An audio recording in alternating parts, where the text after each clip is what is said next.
ಸಮಯ ಮತ್ತು ಸಂಬಂಧ ಎರಡೂ ಒಂದೇ ಬಾರಿಗೆ ಹೊಡೆತ ಕೊಟ್ಟರೆ ಮನುಷ್ಯ ದೈಹಿಕವಾಗಿ ಅಲ್ಲ ಮಾನಸಿಕವಾಗಿಯೂ ಕಲ್ಲಾಗಿ ಬಿಡುತ್ತಾನೆ. ಬದುಕು ಎಂದರೆ ನದಿಯ ಹಾಗೆ ಕೊನೆಯಿಲ್ಲದ ಪಯಣ. ಯಾವುದು ನಮ್ಮ ಜೊತೆ ಶಾಶ್ವತವಾಗಿ ಉಳಿಯುವುದಿಲ್ಲ. ಉಳಿಯುವುದು ಒಂದೇ, ಹೃದಯ ತಟ್ಟಿದ ನೆನಪುಗಳು ಮಾತ್ರ. ಹಾಸಿಗೆ ಕೊಳ್ಳಬಹುದು, ಆದರೆ ನಿದ್ರೆ ಕೊಳ್ಳಲಾಗದು. ಮನೆ ಕೊಳ್ಳಬಹುದು, ಆದರೆ ನೆಮ್ಮದಿ ಕೊಳ್ಳಲಾಗದು. ಪುಸ್ತಕ ಕೊಳ್ಳಬಹುದು, ವಿದ್ಯೆ ಕೊಳ್ಳಲಾಗದು. ವಿದ್ಯೆ ಇದ್ದರೇನಂತೆ, ವಿವೇಕ ಇಲ್ಲದಿದ್ದರೆ? ಹಣ ಇದ್ದರೇನಂತೆ, ಗುಣವಿಲ್ಲದಿದ್ದರೆ? ಪ್ರಾಣ ಇದ್ದರೇನಂತೆ, ಪ್ರಾಣ ಇಲ್ಲದಿದ್ದರೆ? ಗುರು ಇದ್ದರೇನಂತೆ, ಅರಿವೇ ಇಲ್ಲದಿದ್ದರೆ? ರೂಪ ಇದ್ದರೇನಂತೆ, ಮಾನವೇ ಇಲ್ಲದಿದ್ದರೆ? ಸುಖ ಇದ್ದರೇನಂತೆ, ಶಾಂತಿಯೇ ಇಲ್ಲದಿದ್ದರೆ? ಏನಿದ್ದರೇನಂತೆ, ಮಾನವೀಯತೆಯೇ ಇಲ್ಲದಿದ್ದರೆ?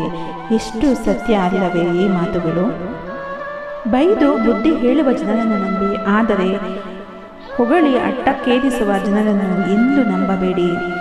ಜನ ಎಷ್ಟು ಬದಲಾಗಿದ್ದಾರೆ ಅಂದರೆ, ನೋವು ತನಗಾದರೆ ಮಾತ್ರ ಅದು ನೋವು, ಬೇರೆಯವರಿಗಾದರೆ ಅದು ಅವರ ಹಣೆಬರಹ ಅಷ್ಟೇ. ಜನರು ಬಣ್ಣ ಬದಲಾಯಿಸುತ್ತಾರೆ, ಆ ಭಗವಂತ ಸಮಯವನ್ನೇ ಬದಲಾಯಿಸುತ್ತಾನೆ. ಸತ್ಯ ಮತ್ತು ಸುಳ್ಳಿಗಿರುವ ವ್ಯತ್ಯಾಸವಿಷ್ಟೇ. ಸತ್ಯ ಮನೆಯ ಹೊಸ್ತಿಲನ್ನು ದಾಟುವಷ್ಟರಲ್ಲಿ ಸುಳ್ಳು ಇಡೀ ಊರನ್ನೆಲ್ಲ ಸುತ್ತಾಡಿ ಬಂದಿರುತ್ತದೆ. ನಮ್ಮ ಜೀವನದಲ್ಲಿ ಕೆಲವರು ಆಟ ಆಡುತ್ತಿದ್ದಾರೆಂದು ಗೊತ್ತಿದ್ದರೂ ಏನೂ ಗೊತ್ತಿಲ್ಲದ ಹಾಗೆ ಇರ್ತೀವಲ್ಲ, ಅದು ನಿಜವಾದ ತಾಳ್ಮೆ. ಎಲ್ಲರ ಹೃದಯದಲ್ಲೂ ನೋವಿದೆ, ಅದನ್ನು ವ್ಯಕ್ತಪಡಿಸುವ ರೀತಿ ಮಾತ್ರ ಬೇರೆಯಾಗಿರುತ್ತದೆ ಅಷ್ಟೇ. ಕೆಲವರು ಕಣ್ಣಿನಲ್ಲಿ ಬಚ್ಚಿಡುತ್ತಾರೆ, ಇನ್ನು ಕೆಲವರು ನಗುವಿನಲ್ಲಿ ಬಚ್ಚಿಡುತ್ತಾರೆ. ಬೇರೆಯವರ ಅವಶ್ಯಕತೆಗಳ ಜೊತೆ ಆಟ ಆಡುವ ಜನರಿಗೆ ಅವರ ಅವಶ್ಯಕತೆ ಬಂದಾಗ ದೇವರು ಆಟ ಆಡಿಸುತ್ತಾನೆ. ಬೇರೆಯವರ ಮನೆ ಹೆಣ್ಣು ಮಕ್ಕಳ ಬಗ್ಗೆ ಮಾತನಾಡುವ ಮೊದಲು ನಮಗದಿರಬೇಕು, ನಮ್ಮ ಮನೆಯಲ್ಲೂ ಹೆಣ್ಣು ಮಕ್ಕಳಿದ್ದಾರೆಂದು. ಬೇರೆಯವರ ಮೇಲೆ ಸುಳ್ಳು ಆಪಾದನೆ ಹಾಕುವ ಮುನ್ನ ಯೋಚಿಸಬೇಕು, ಸತ್ಯಕ್ಕೆ ಯಾವಾಗಲೂ ಜಯ ಸಿಗುವುದೆಂದು. ಸ್ಪಂದನೆಗಳೇ ಇಲ್ಲದ ಜಾಗದಲ್ಲಿ ಭಾವನೆಗಳನ್ನು ವ್ಯಕ್ತಪಡಿಸುವುದು ವ್ಯರ್ಥ. ಒತ್ತಾಯಕ್ಕೆ ಅನಿವಾರ್ಯಕ್ಕೆ ಮಾತನಾಡಿದರೆ ಅಲ್ಲಿ ಮಾತುಗಳಿರುತ್ತವೆ ಹೊರತು ಭಾವನೆಗಳಿಗೆ ಬೆಲೆ ಇರುವುದಿಲ್ಲ. ಚಾಡಿ ಹೇಳಿ ಒಬ್ಬರಿಂದೊಬ್ಬರಿಗೆ ಕಲಹಗಳನ್ನು ತಂದಿಡುವವನು ಬೇರೆ ಪಾಪ ಕರ್ಮಗಳನ್ನು ಮಾಡಬೇಕಾಗಿಲ್ಲ. ಅತಿಯಾದ ಒಳ್ಳೆತನ, ಅತಿಯಾದ ಪ್ರಾಮಾಣಿಕತೆ, ಅತಿಯಾದ ಆದರ್ಶಗಳು, ಅತಿಯಾದ ನಿಷ್ಠೆ ಮನುಷ್ಯನನ್ನು ಒಂಟಿ ಆಗಿಸುತ್ತದೆ ನಿಜ. ಆದರೆ ಅವನ ಆತ್ಮಸಾಕ್ಷಿ ಮಾತ್ರ ಎಂದೂ ಅವನನ್ನು ಕೈ ಬಿಡುವುದಿಲ್ಲ. ಜಾಸ್ತಿ ದಯಾಮಯವಾಗಿ ವರ್ತಿಸಬೇಡಿ, ಕೆಲಸದವರು ಎಂದುಕೊಳ್ಳುತ್ತಾರೆ. ಯಾರನ್ನೂ ತುಂಬ ಹಚ್ಚಿಕೊಳ್ಳಬೇಡಿ, ಹುಚ್ಚರು ಎಂದುಕೊಳ್ಳುತ್ತಾರೆ.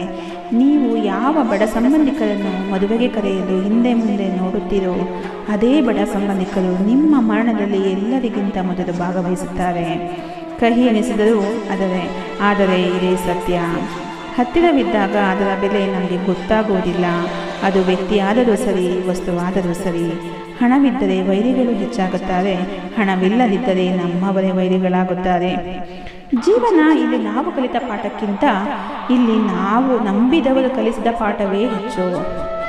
ನಿನ್ನ ತಪ್ಪು ಇಲ್ಲದಿದ್ದರೂ ಯಾರಾದರೂ ನಿಂದಿಸಿದರೆ ಪ್ರತಿಕಾರ ತೀರಿಸಲು ನಿಮ್ಮ ಕೈಯಲ್ಲಿ ಆಗದಿದ್ದರೂ ಕಾಲ ಅವರನ್ನು ತಪ್ಪದೆ ಶಿಕ್ಷಿಸುತ್ತದೆ. ಯಾಕಂದರೆ ಅವರು ಮಾಡಿದ ಕರ್ಮಗಳಿಗೆ ಅವರವರೇ ಶಿಕ್ಷೆ ಅನುಭವಿಸಬೇಕು.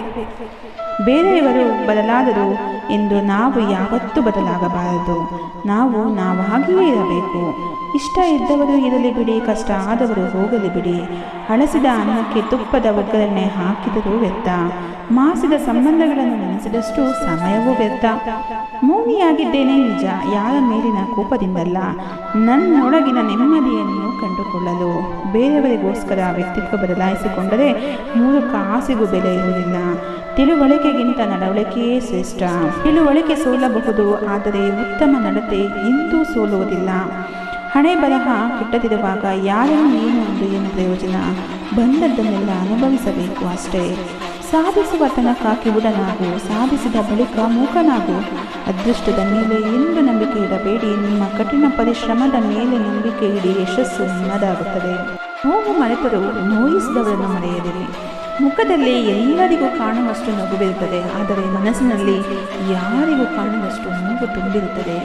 ಶಾಲೆ ಮುಗಿದ ಮೇಲೆ ಪೆನ್ನಿಗೆ ಬೆಲೆ ಇರುವುದಿಲ್ಲ, ಆದರೆ ಅವಶ್ಯಕತೆ ಮುಗಿದ ಮೇಲೆ ಎಂಥವರು ನಮ್ಮಿಂದ ದೂರ ಆಗ್ತಾರೆ. ಇದೇ ಕಹಿ ಸತ್ಯ. ನಾಳೆ ಎನ್ನುವುದು ಸಾವು, ಇವತ್ತು ಎನ್ನುವುದು ಬದುಕು, ಈಗ ಎನ್ನುವುದೇ ಸಾಧನೆ. ಏಕೆಂದರೆ ಹಿಂದೆ ನಡೆದದ್ದನ್ನು ಯಾವುದನ್ನು ನಾವು ಬದಲಾಯಿಸಲು ಸಾಧ್ಯವಿಲ್ಲ. ಹಾಗೆಯೇ ನಾಳೆ ಏನಾಗಬಹುದೆಂದು ನಮಗೆ ಗೊತ್ತಿಲ್ಲ. ಆದರೆ ಈ ಕ್ಷಣಕ್ಕೆ ನಮ್ಮ ಬದುಕನ್ನು ಎಷ್ಟು ಅರ್ಥಪೂರ್ಣವಾಗಿ ಉಪಯೋಗಿಸಿಕೊಳ್ಳುತ್ತೇವೆ ಎನ್ನುವುದೇ ಬದುಕು. ಬೆಟ್ಟದಷ್ಟು ಕಷ್ಟ ನಿನ್ನ ಮುಂದಿದ್ದರೂ ಸಾಸಿವೆಯಷ್ಟು ಸಮಾಧಾನ ನಿನ್ನಲ್ಲಿರಲಿ. ಮಸಣಕ್ಕೆ ಹೊರಟ ತೇರನ್ನು ಎಷ್ಟೇ ಅಲಂಕರಿಸಿದರೂ ವ್ಯರ್ಥ, ಮನುಷ್ಯತ್ವ ಇಲ್ಲದವರಿಗೆ ಎಷ್ಟೇ ಪ್ರೀತಿ ತೋರಿಸಿದರೂ ವ್ಯರ್ಥ. ನೀವು ಬೇರೆಯವರ ಬಾಳಿನಲ್ಲಿ ಹಚ್ಚುವ ಹಣತೆ ನಿಮಗೆ ಗೊತ್ತಿಲ್ಲದ ಹಾಗೆ ಅದು ನಿಮ್ಮ ದಾರಿಯನ್ನು ಬೆಳಗುತ್ತದೆ. ನಂಬಿಕೆ ಎನ್ನುವುದು ಕನ್ನಡಿ ಇದ್ದ ಹಾಗೆ, ಅದನ್ನು ಎಷ್ಟು ಜೋಪಾನವಾಗಿ ಕಾಪಾಡಿಕೊಳ್ಳಬೇಕು ಎಂದರೆ ಅದು ಒಂದು ಸಲ ಕೈಯಿಂದ ಬಿದ್ದು ಹೊಡೆದರೆ ಅದನ್ನು ಸರಿಪಡಿಸಲು ಸಾಧ್ಯವಿಲ್ಲ. ನಮ್ಮಲ್ಲಿ ಏನಿದೆ ಏನಿಲ್ಲ ಎಂದು ಯೋಚಿಸುವುದಕ್ಕಿಂತ ನೆಮ್ಮದಿ ಇದೆ ಎಂದು ಯೋಚಿಸುವುದು ಉತ್ತಮ. ನೆಮ್ಮದಿಗಿಂತ ದೊಡ್ಡ ಸಂಪತ್ತು ಮತ್ತೊಂದಿಲ್ಲ.